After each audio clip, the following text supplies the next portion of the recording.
I'd like to hear from sir that how Newtown was developed into such a beautiful town and with lot of greeneries, without hoardings, without hawkers. People are walking on footpaths with their proper discipline. So it was it is great to see something like this in Kolkata, and I wish I have a home here in Newtown. Thank you, sir, for creating something like this. We would like to know the challenges and the future road ahead. Thank you. Greetings to everybody on the World Environment Day. There is no two opinion that all of us across countries, across villages, across cities, we put our heads together and combat this climate change. We are already experiencing this. The Amphan's and the huge super cyclones which used to come usually once in 10 years or 7 years is apparently, it appears that it is coming almost every month during the April, May, and also in September, water inundation, and we are all feeling the pinch as it is. If we don't want our rivers to dry and our seas to rise, we have to act now. Now, I think there is already an awareness and everybody is geared up. Everybody is geared up to do something. For example, electric vehicles. One Maruti Dzire costs about 7.5 lakhs of rupees. Almost equivalent, a Tata Nexon costs about 16 lakhs of rupees. Yet, Tata Nexon EV car is selling quite a lot. Why should this happen? Why would people pay so much more for an equivalent kind of a transportation option? Because people are starting to care for the environment. Also, it does help, but it is not the whole fact that the cost of fuel in the conventional diesel and petrol is rising up. And to support this transition to electric vehicles in Newtown, Kolkata, we already have 40 electric vehicle charging stations. Some are for three-wheelers, some are high-speed chargers, some are normal chargers, some we are now planning to have super fast chargers. This is very important, and we think that the emission from the normal vehicles needs to be reduced, not only for a cleaner air, but to reduce global warming. And this, of course, as we all know, is the essence of climate change. What you can do, you can ride an electric vehicle. To make this happen, a few months back, we had also done a electric vehicle carnival. A carnival is like a mela where the whole family comes, eats an ice cream, listens to a popular musician play a band, and also tests what it is like to be inside an electric vehicle car, an e-scooter, an e-bus, and other things. In Newtown, for example, we are running 3 electric buses for the last 3 years, and more than 3.5 lakh passengers have so far made use of it. We know because we sell tickets at a princely sum of rupees 10 only, flat rate wherever you go, just to keep a count, because audit and financial things are kept very seriously. If I ask the driver how many passengers were there, he'll give some vague reply. But if he has to deposit the money at the end of the trip to the conductor, we know exactly. So what is happening and the challenges that we face when we started these electric buses? Nowhere in India were air-conditioned electric buses available. I'm talking about 4 years ago. And it had to be manufactured in Bangalore by the Eicher company using a lot of safety regulations which are mandatory. Then the challenge came is where is the charging station? The bus charging stations are completely different from normal charging stations of two-wheelers or four-wheelers passenger car. So these had to be specially installed and the service centers done. And we did an entire ecosystem creation to get this. Of course, we were thankful for a corporate social responsibility grant from Coal India, and this spurred us and encouraged us to switch towards electric buses. We were one of the first in the country to introduce it within the city, as we wanted people to be connected. Now there are 50 more electric buses being brought in by the West Bengal Transport Department. And I like to think, and I believe it is true, that because we have kick-started on our own, and because we had put up charging stations, you see, it's easy to say that bus charging stations laga do kahi. It doesn't happen. You need a land. Land is very costly in urban areas. You need a depot. Where do you find a depot where you want it to run? And you need machines, you need spares, you need a lot of personnel, you need a lot of things. You can fuel a diesel bus in a day or before starting the day, and till evening it will run. But here, after 3 hours, the bus has to be recharged again during lunchtime and other in between trips. So all these things, we have created an ecosystem, and the point I am making is, we took the initiative, yes, with CSR funds, we run it successfully, and now the whole department and the government buses are coming in. They are increasing the fleet because they have seen that this can be done, and this can be done from these areas. In fact, the electric vehicle policy of the government of West Bengal states very categorically that all pilot initiatives for electric vehicles shall be taken in Smart City New Town. New Town, as we all know, is a smart city, one of the 100 smart cities of India, but it is also a platinum rated green city. We have been doing extensive planting every year during the monsoon years, July to August and September. We plant 10,000 trees. Last year we did, year before last we did, year before last we did, and this year also we are making a target of 10,000 trees. And we like to involve the community. We have created green verges which can be adopted, like a childless couple adopts a newborn child.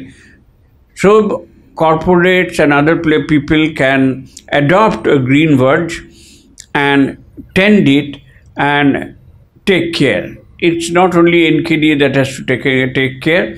Today morning, 5th of June, World Environment Day 2022, I am just coming from a green verge where the Taj group, Taj Bengal and all, the Taj group took one green verge to plant trees, and I am just coming from there. So this is spreading. Very many people are coming up for the green verges and doing a lot of things. Solar energy, not only we, above the canals, in the Bagjola canal, the drainage canal, we are generating 1.2 megawatts of energy every day, megawatt hours and the peak time. But, and I will end with this at this stage, we are not able to harness the total potential, economic potential of doing these climate friendly methods. I was just talking to news that it's a Herculean task getting the carbon credits for the good that we are doing. 1.2 for a small city of only 7,000 acres. We are already producing, and it is growing by the day. 1.2 megawatt hour peak. They say peak because that energy is not done from the at the night time, of course. I mean, when the sun is at its peak, I will produce 1.2 megawatt hour energy. And we have biomethanation. We have 5 metric tons every day of wet waste is converted into methane gas, which drives a generator, which lights the street lights for 2 kilometers in Newtown. You can go and see right now as I speak. Even yesterday, we lit 2 kilometers of street lights using food that we throw away. But all these good things, solar energy, biomethanation, tree plantation, motor vehicle, electric vehicles, chargers, we are saving the earth from a lot of, could have been carbon emission, but we are not getting the benefits of carbon credit trading. The consultants that are there, I am told, are so very expensive and rare that suppose we are supposed to get by the trading $1, they will charge $3. This does not make any sense. So which is why we are not further incentivized. The matter has become so worse that of the 100 smart cities in India, one of them at Indore had once written to us along with the other 99 smart cities that let us form a team so that we can jointly, by combining our funds, engage that consultant so that we can get the benefit of carbon trading. This, according to me, is slightly ridiculous. We need better, and in these days of computers, in these days of web, in these days of online, there is no thing. I'll put what I am doing and I should automatically get my credit for that.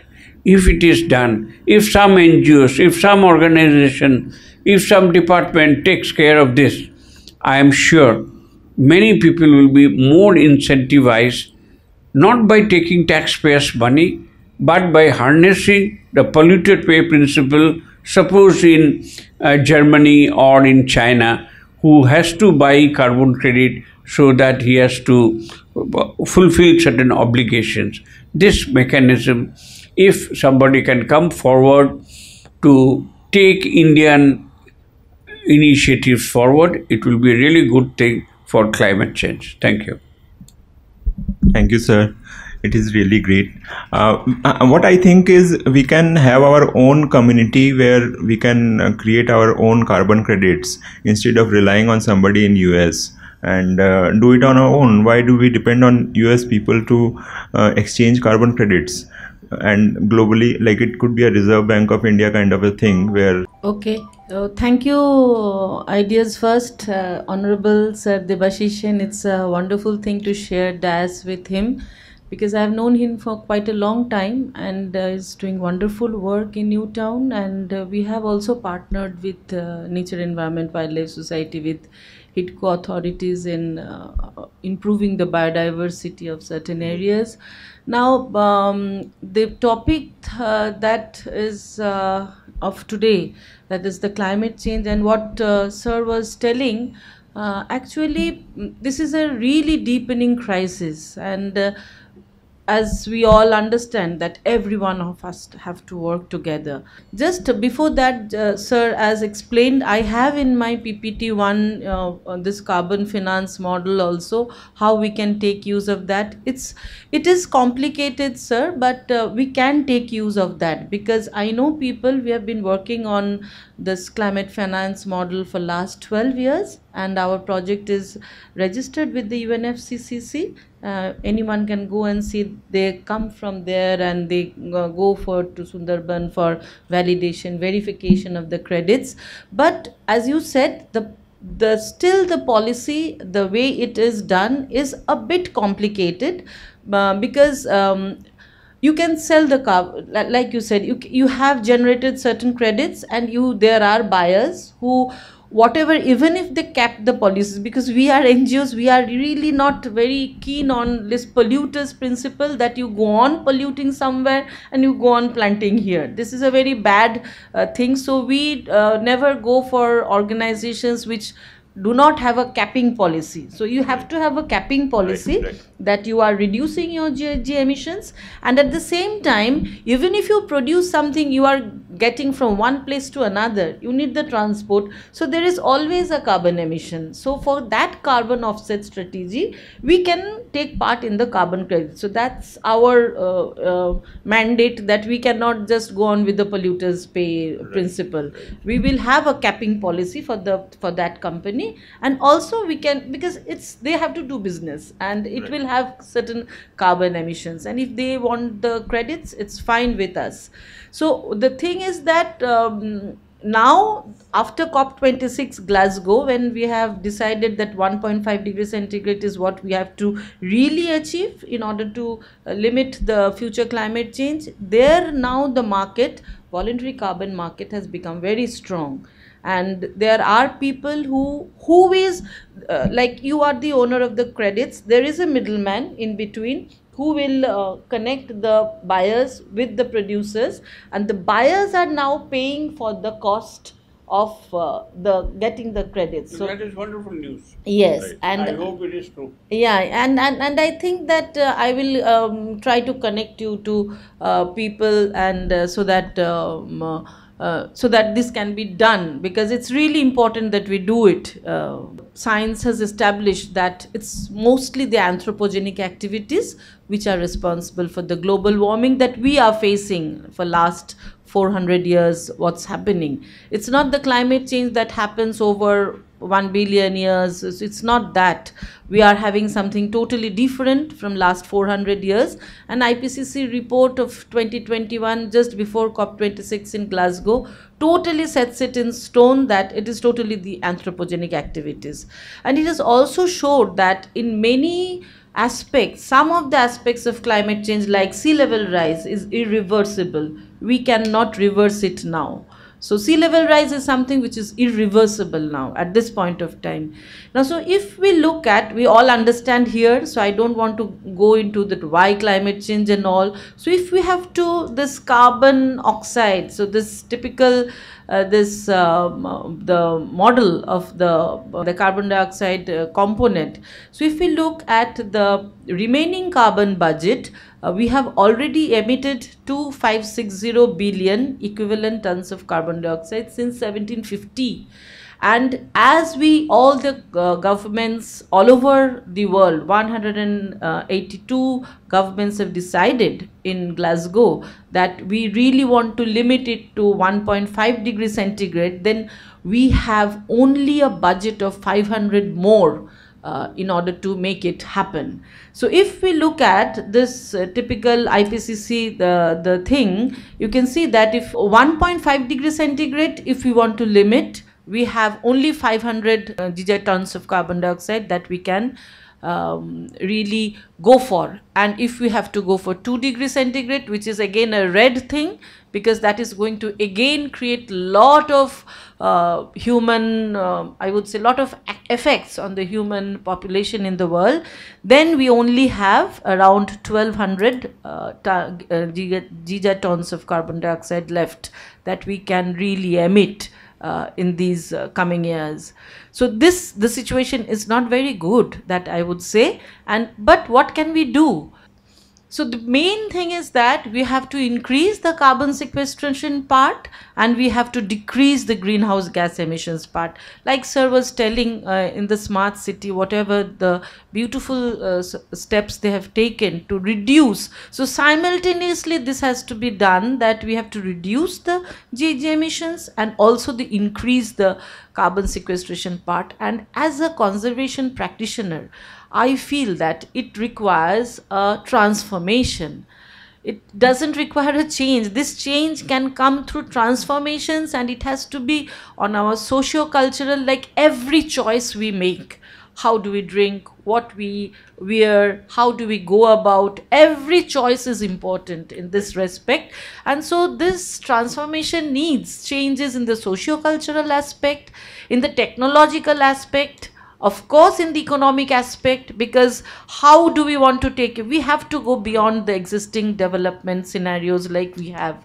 There should be a change in the developmental paradigms, but as I said, it's easily said, but it's not easily done. So there are a lot of technological issues that are required. So IITs, the institutes should come up with those solutions, how to make it happen, and political transformations. The political goodwill, the political will is very, very important in order to make these happen. We cannot afford another Russian war, another this thing, and talk about climate change. I had a point to make here, is that we had a plan where we had thought of the money, which we were talking about, the money part, is a government policy of CSR for 2% of the funds which has to be done for social work. So there the government should make it mandatory that 1% of that CSR fund should go into climate, and 1% they can do anything else, and that has to be accounted by some big 5 audit firms like KPMG or PricewaterhouseCoopers or any audit firm who is their statutory auditors. Right now what is happening is these companies have that 2% CSR. What they do is they plant few trees and they say that our 2% is exhausted, and they don't donate it to the NGOs who need the money. So actually basically, we can yeah. we can have these sort of policy inclusions. I don't think it's basically giving money to NGOs or giving money to governments or something like that. It's the vision that we want to create. It's the landscape approach, the ecosystem based approach, and the local communities to be involved. It may be that you can give it to the SHGs. It can happen like that. So that is what we have to achieve in order to sustain. And like you said, 2%, I was just looking at it, the CSR funds and all that. Lot of transparency also needs to be done there. And that is where the audit firms comes into picture. Yeah.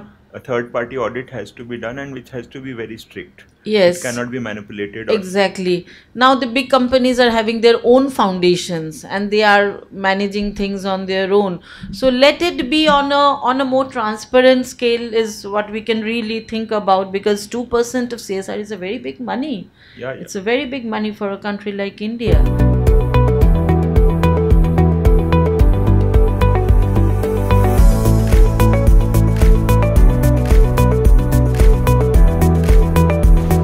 A small booklet which I have written. Wow, thank you very much. It says how to reduce stress and increase bliss in your life. That's very important. Yeah, so there are a lot of self-help tips inside the book which will keep you healthy and reduce your medical expenses and make sure you are less stressed if you follow these tips inside the booklet. Thank you very much. Thank you.